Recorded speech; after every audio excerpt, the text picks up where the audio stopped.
Welcome back. Welcome back, y'all. It's the Bible Bros podcast number uno, dos, tres, cuatro, cinco. The Fantastic Big Five. Haha. Today we're talking about the 12 minor prophets.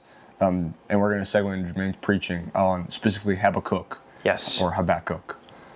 Yes. So first starting off, what are the 12 minor prophets? All right, Caden. The 12 minor prophets are Hosea, Joel, Amos, Obadiah, Jonah, Micah, Nahum, Habakkuk, Zephaniah, Haggai, Zechariah, Malachi. There we go. Nice work.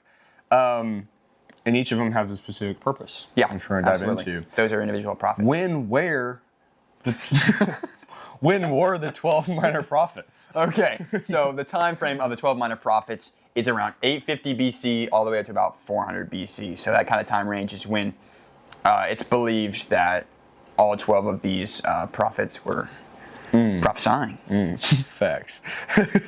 Why are they called the 12 minor prophets? So despite their name, they're not all short, and they are not less than other prophets in the book. It's simply because they are shorter in length, unlike prophets such as like Isaiah or Jeremiah. So it's purely based on the size of the book. Good. Yeah. Good. What is a prophet in biblical terminology? Okay, so a prophet in biblical terms is going to be someone who speaks on behalf of God. Good. So God's going to intervene to these prophets, and they're going to preach what God has to say. Delivering his divine messages. Absolutely. Yes. So going a little deeper, some of the characteristics of a prophet. Grant, do you remember one? Yeah, I do remember one. They will speak God's words, not their own. So Deuteronomy 18:18, we don't have time to dissect all this, but Deuteronomy 18:18 goes over that. So if you want, I can give you the verses later, but nice. What's number 2, Caden? Is often rejected or persecuted. Yeah. I've seen in Matthew, you know, how prophets like Isaiah, because what they say is God's speaking to them, and a lot of times it's very disruptive, and people find offensive to it. And sometimes, people are offended by the truth. Yeah, absolutely. You know? Boom. Truth will set you free. Yeah. So, and many times they're not treated well because they have strong messages to share. Right. As seen in the 12 minor prophets. And they intercede for the people, like in Exodus 32 and 11. Yeah. Do you remember? Yes, that was Moses. Moses. So he was interceding right on Mount Sinai for the There you go. Israelites. Nice work. Why did God choose to work through prophets?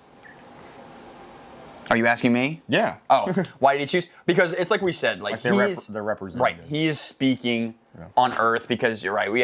Jesus is not on earth yet, but he's speaking to those prophets. So those prophets are working on his behalf.